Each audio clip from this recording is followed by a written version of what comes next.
여러분, 이번 시간에 제가 조금 말씀드릴 것은 여러분들께 멘탈에 대해서 제가 좀 말씀을 드리고 싶어요. 나의 멘탈을 책임져 달라. 내 멘탈을 도대체 어떻게 하면 좀 회복시킬 수 있는가에 대한 건데, 우리가 기본적으로 좀 사람이라는 게, 인간이라는 존재가 굉장히 취약하죠. 그래서 여러분들께서 혹시나 생물학을 좋아하신다면, 저는 물론 아주 유명한 책이기도 합니다. 털없는 원숭이라는 책을 한번 꼭 보시면 좋겠어요. 털없는 원숭이. 그 다음에 인간의 본성에 관하여도 굉장히 비슷한 느낌의 책이고, 여러분들이 보시는 이기적인 유전자 있죠.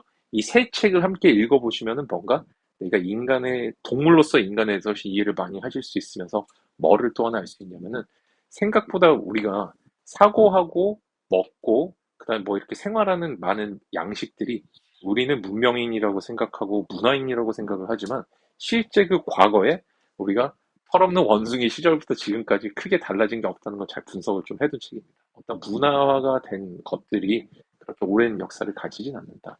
이렇게 보면 사람은 굉장히 취약할 수밖에 없습니다. 우리가 예를 들어서 이런 느낌도 있죠. 조금 침팬지한테, 오랑우탄한테, 물론 그 사람들이 우리의 조상인지에 대해서는 그 개체들이 굉장히 다양한 논란들을 좀 가지고 있습니다. 어쨌든 그냥 러프하게 말씀을 드리면, 그 개들한테 우리가 야, 너 왜 이렇게 멘탈이 약하니? 너 왜 이렇게 생각이 있다고 해? 이렇게 할 수는 없겠죠. 근데 사실 우리는 사회 속에 살면서 그런 어떤 공격들을 굉장히 많이 받는다고요. 그래서 처음으로 내가 나의 멘탈을 조금 책임을 지고 내 멘탈을 조금 높일 수 있는 방법으로 제가 좀 권해드리고 싶은 첫 번째 방법은 뭐냐면요. 원래 사람은 멘탈이 세기가 어렵다는 말씀을 조금 드리고 싶습니다. 원래 사람 멘탈이 세기가 어렵다. 원래 취약한 존재다라는 거를 인정하고 나면요. 그때부터 마음이 되게 편해집니다. 내가 약간 이런 게 있잖아요. 멘탈이 강해야 된다는 것들 주변에서 너무 많이 보다 보니까 이상적인 상황을 좀 많이 만들거든요. 요즘에 현대 사회를 움직이는 것 중에 하나가 뭐냐면은, 소비의 패턴들이 굉장히 정서적이고 감정적인 형태로 많이 나아간다는 겁니다. 과거에는 좀 어떤 느낌이었냐면, 정보의 교류라는 것들이 많이 일어나지 않았고, 수험생 같은 경우에 예를 들어서 어떤 카페에 들어가거나 블로그에 들어가거나 인터넷에 웹사이트 같은 데 들어가서 다른 사람들 어떻게 지내고 어떻게 공부하는지 이런 것들을 볼 수 있는 기회가 그렇게 많지는 않았어요. 과거에는 오히려 기능적인 부분에서 내가 발전을 이루거나, 또는 그냥 내가 나로서 한 단계 더 발전한 자기 완성적인 편익을 조금 더 봤었습니다. 나는 나로서 만족스러운 세상이었는데, 지금은 자꾸 서로를 비교하는 풍토 속에 우리가 어쩔 수 없이 이런 세상 속에 들어가 있어요. 최근에 여러분들 제가 굉장히 좀 관심 있게 재밌게 조금 봤던 책 중에 하나가 그거예요. 도둑맞은 집중력이라는 책인데, 이게 단순하게 우리가 왜 집중을 못하냐, 몰입을 못하냐라는 한 개인으로서의 측면뿐만 아니라 어떤 사회 구조적인 부분들을 좀 다루고 이러다 보니까 제가 그래? 이것도 말이 되는데 여러분은 이렇게도 한번 생각해 주시면 좋겠습니다. 뭐냐면 바로 여러분들은 도둑맞은 멘탈이라고 한번, 도둑맞은 심리력이라고 한번 생각을 다시 한번 해보시면 좋겠어요. 나의 멘탈 어딘가 도둑맞았다. 우리 사회로부터 도둑맞았다. 이런 생각도 한번 해주시고, 원래 나는 그렇게 완벽하고 완결한 사람이 아니다라는 생각도 한번 인정하는 게 너무 좋다. 그래서 제가 또 좋아하는 책 중에 하나가 그 강점 혁명인가? 그래가지고 이게 무슨 뭐 파워 오브 스트렝스인가라는 책이 있어요. 2.0 이렇게 붙은 책인데 제가 정확하게 이름이, 제목이 기억이 안 납니다. 거기 보면은 내가 단점을 자꾸 이렇게 보완하려고 하지 말고 장점을 조금 더 극대화시키는 방향으로 좀 생각을 해야 된다라고 이제 보통 얘기를 하거든요. 여러분들이 내가 뭔가 부족한 거를 발견하고 그거를 채우려면은 결국에 남과 비교를 자꾸 할 수밖에 없게 돼요. 그래서 그런 삶에서 조금 벗어나셔서 내가 가진 장점이 뭔지를 자꾸 발굴해내시고 그거를 더 키우고 극대화하려는 습관을 첫 번째로 조금, 내가 불완전하다는 걸 인정해 주시면 좋겠고요. 두 번째로는 수험생일 때, 아니면 또 직장인일 때 이럴 때 멘탈이 좀 상당히 안 좋지 않나요? 그게 이유가 있습니다. 에리히 프롬이라는 굉장히 유명한 우리 정신분석학이자 철학자가 뭐라고 얘기를 했냐면, 책을, 자유로부터의 도피라는 책이 있어요. 진짜 슈퍼 클래식이에요. 얘도 인문학의 어떤 고전 중에 고전인데, 그 책에서 무슨 말이 나오냐. 자유라는 거는 격렬한 고통과 통렬한 책임을 수반한다라는 말이 나옵니다. 그런 취지의 말이 나와요. 그래서 이 사람은 결국에 이제 그 나치에 대해서 분석하는 그런 건데, 우리가 있잖아요. 이런 한번 나눠보면 좋겠어요. 지금 막 독일의 역사나 나치즘에 대해서 얘기하고 싶은 게, 전체주의에 대해서 얘기하고 싶은 게 아니라, 저는 뭘 봤냐면은, 한나 아렌트도 이제 전체주의를 다룬 사람인데, 저는 이렇게 봤어요. 수험생이거나 자기 개발을 좋아하는 일반 직장인 분들은 무슨 세상이 있는지 아세요? 게으름의 세상이 있고요. 패배자, 실패자, 루저, 게으름의 세상이 있고, 발전하는 사람, 열심히 하는 사람의 세상, 두 개가 나눠져 있는 것 같아요. 제가 느낄 때. 그러면서 자꾸 어떻게 하냐면은, 내가 지금 자꾸 이 게으른 세상으로 안 가려고 노력을 자꾸 많이 합니다. 이렇게 하면 이렇게 살면 안 돼. 나는 근데 자꾸 이 세상에 살고 있는 것 같아. 저쪽 다른 가고 싶어. 이거 불교는 피안이라고 그러잖아요, 그죠? 물론 죽는 의미일 수도 있겠지만 어쨌든 뭔가 이상적인 세계로 자꾸 자기를 뻗으려고 한단 말이에요. 근데 중요한 거는 우리 사람의 기본적인 습성이 어떻게 되냐. 한나 아렌트라는 사람이 유대인이에요. 유대인인데 이분이 이제 미국에 망명하고 그랬었는데 뭐를 연구를 했냐면은 왜 그렇게 독일에서 그때 나치즘이 팽창을 팍 해가지고 그다음에 거기 보면 이제 아이히만이라는 사람이 있어요. 아이히만이 있는데 그 사람이 진짜 유대인들 학살하고 그런 사람이거든요. 근데 이 사람이 알고 보니까 너무 평범하고 보통 사람이었던 거예요. 그냥 일반적인 사람이 예루살렘에서 재판을 이제 봤는데 그 모습을 지켜볼 때 안나를 때 느꼈던 게 얘는 진짜 악마고 생각 자체가 틀어진 놈이다 사람들이 생각을 했겠죠. 근데 그게 아니라 조직과 시스템 속에 있다 보면 내가 그렇게 바뀌기도 한다는 거예요. 그래서 여러분들께서 멘탈적으로 내가 문제가 생겼을 때 대부분 이렇게 생각하죠. 내가 뭔가 문제가 있나 봐. 내가 이런 어떤 게으름의 세상 속에 살고 있다는 생각을 잘 못해요. 근데 사실은 아까도 말씀드렸다시피 세상이 나를 이렇게 도둑맞은 어떤 아까 멘탈처럼 이 조직 구조, 위계 체계, 아니면 공부라는 수험가의 어떤 분위기, 아니면 내가 보고 있는 웹사이트 이런 것들이 나를 어떻게 보면 게으름과 어떤 멘탈이 좀 부족한 사람으로 자꾸 좀 몰아가는 경향도 있다. 그러니까 여러분들께서 그래서 우리 자크 데리다라는 또 철학자가 한 얘기가 있습니다. 탈구조. 디컨스트럭션을 좀 해주셔야 돼요. 뭔가 그 구조에서 깨고 나오는 게 자꾸 필요합니다.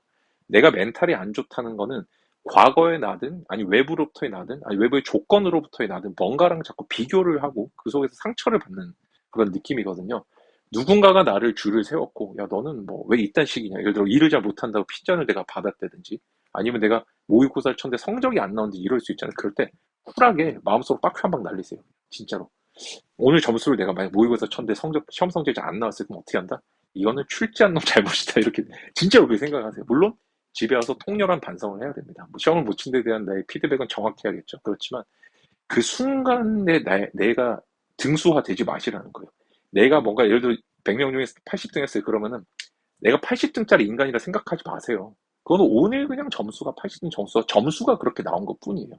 그 여러분들 구조 속에 여러분들 몰아넣지 마세요. 그거를 아니야 한나 아렌트뿐만 아니고 우리 뭐라고 했냐면은 에리 프롬이 그래서 뭐라고 이제 분석을 했냐면은 사람은 자유를 느끼면은 너무나 격렬한 고통과 통렬한 책임감을 느끼기 때문에 너무나 외롭기 때문에 그렇기 때문에 뭐 한다 도피하기 위해서 구조 속으로 들어간다. 여러분들이 그래서 편하게 살려고 게으름의 세상 속으로 들어가고 자기 합리화의 세상 속으로 들어가는 건 아닌지 이 생각도 한번 해보실 필요가 있습니다.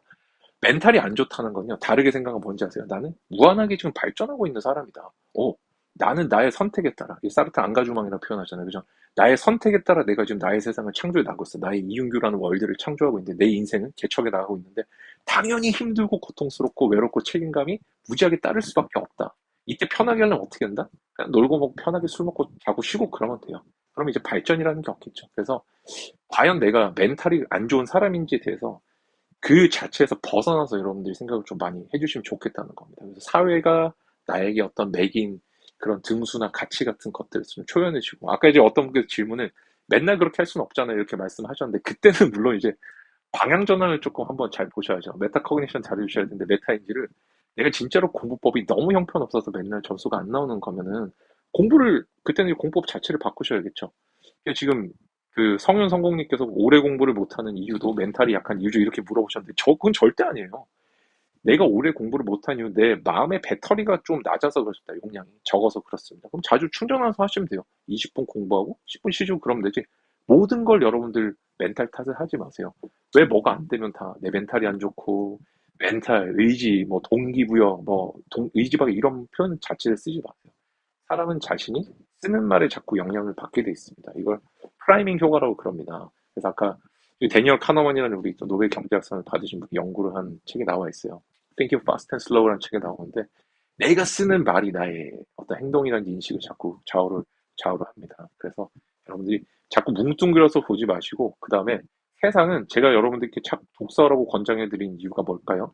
수험생분들도 독서 하셔야 된다고 말씀드렸죠. 대신에 독서의 대상이 달라진다. 뭘로 달라진다? 합격 수기를 읽거나 아니면 명상집 읽거나 아니면 심리학책 같은 거 읽으시는 게 훨씬 도움이 많이 됩니다. 그것들 읽으면요. 내가 보는 눈 자체가 달라져요. 내가 그래서 예를 들어서 내가 포유류라는 단어만 알면요. 내가 에버랜드 놀러 왔던 포유류밖에 없어요. 근데 내가 사자, 호랑이, 뭐 낙타, 뭐 그다음에 이런 것들 알면은 야, 사자는 어떻게 생겼어? 호랑이는 어떻게 생겼어? 이렇게 뭔가 따로 보이거든요. 근데 여러분들이 멘탈이라는 단어밖에 모르시는 상황에서는 뭐가 해도 내 멘탈이 안 좋다밖에 안 돼요. 그러면 안 돼요. 단어를 정확하게 알아야 돼요. 아, 내가 동기 부여가 안 되는 사람인지, 동기 유지가 안 되는 사람인지, 집중력 컨트롤이 안 되는 사람인지, 시간 관리가 안 되는 사람인지, 환경 통제를 못하는 사람인지, 멘탈 안에도 해도 6가지, 7개의 분야들이 나눠져 있습니다. 그래서 내가 몸이 안 좋다가 아니라 머리가 아픈지, 기침이 나오는지 이런 식으로 자꾸 나눠서 보시는 습관들 저는 조금 가시면 좋겠어요. 아까 이제 질문 주신 거는 멘탈 안에서 집중력에 대한 거였죠. 이게 이제 공부법에서는 서포트 스트래터지스라고 하는 개념입니다. 그래서 2차적 기술이라고 부르고 여러분들께서 그래서 오늘 얘기가 사실은 뭐 멘탈에 관한 얘기를 하면서 조금 너무 좀 뭐랄까 철학적인 얘기들도 좀 많이 하고 그다음에 직접적인 답을 드리지는 못한 것 같은데 어, 저는 자꾸 그런 생각 좀 가지면 좋겠어요. 여러분들의 자존감을 좀 보존하는 방법 내가 공부법하고 구별하셔야 되는데 내 탓이 아니라는 생각도 자꾸 좀 해주면 좋겠어요. 왜 다 내 탓이에요? 뭐가 안 돼? 왜 다 내 멘탈 탓이고 왜 그래요? 제가 정말로 좋아하는 존경하는 우리 고 이어령 선생님께서 그런 말씀을 하셨단 말이에요. 사람은 누구나 다 천재로 태어난다. 근데 세상이 그 사람의 천재가 아닌 걸로 자꾸 만든다. 여러분들이 과감하게 디컨스트럭션 하세요. 거기서 벗어나세요. 탈구축하세요. 나는 너의 세상에 들어가지 않을까. 아까 말씀드렸죠. 좋은 방법. 모의고사 못 받으면 어떻게 한다. 빡 켜고 빨리 그냥 집에 와서 천천히 나랑 대화를 한번 해보세요. 공부법이 잘못됐었나? 이렇게. 자기 합리화해야 돼요. 전에 지금 해부기님이 계속 그러다 자기 합리화 할까봐 이렇게 말씀 주셨는데, 자기 합리화를 안 하는 사람이 멘탈이 부서집니다. 자기 합리화는 너무 중요한 거예요. 근데 중요한 거는 자기 합리화는 기록하는 자기 합리화가 있고요. 기록 안 하는 자기 합리화 두 개로 좀 나눠져 있습니다. 기록을 안 하는 자기 합리화는요, 자기 합리화도 아니에요. 그거는 자기 좋을 대로 생각하는 합리화입니다. 근데 기록하는 자기 합리화는 뭔지 아세요? 내가 예를 들어서 뭐 오늘 문제를 뭐 20문제를 풀었어야 되는데 16문제밖에 못 풀었어요. 그럼 어떻게 된다? 나는 원래는 15문제밖에 못 풀 사람인데 오늘 한 문제 더 풀었어. 이런 식의 어떤 분석이 들어가고 미래를 위해서 나의 지속력과 동기부여를 끌어내기 위한 자기 합리화 너무너무 좋죠. 그럼 저는 세상의 모든 걸 자기 합리화해요. 뭐 보면은 물론 이제 책임을 회피하기 위해서 자기 합리화하는 게 아닙니다. 이거 책임감 있는 자기 합리화를 해주셔야 돼요. 내가 현재 자기 합리화하는 대상, 자기 합리화의 방법, 선택, 이 모든 결과를 내가 받아들일 준비가 되면은 자기 합리화 자꾸 해주셔야 됩니다.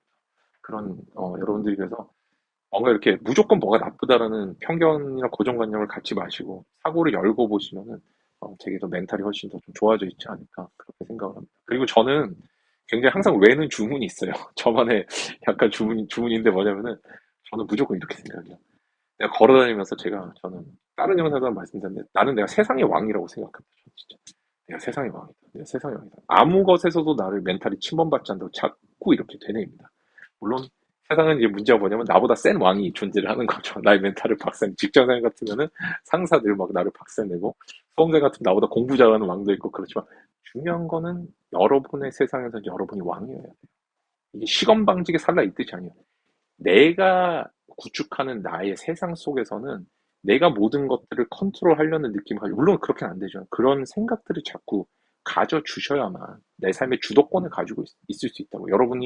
여러분을 자꾸 보실 때 한 2단계 정도 더 낮춰보시는 것 같아요. 그래서 이거를 깰 수 있는 아주 좋은 방법이에요. 나는 왕이다. 생각하는 게. 부딪히면 딱 가다, 뭐 이런 게 아니고, 그땐 그렇게 매너 없게 하시면 안 됩니다. 그때는 그냥 이렇게, 아유, 죄송합니다 하고, 사람들한테 그렇게 하면 안 돼요. 내 마음과 이게 겉으로 드러내는 센스는 좀 다른 거겠죠. 그죠?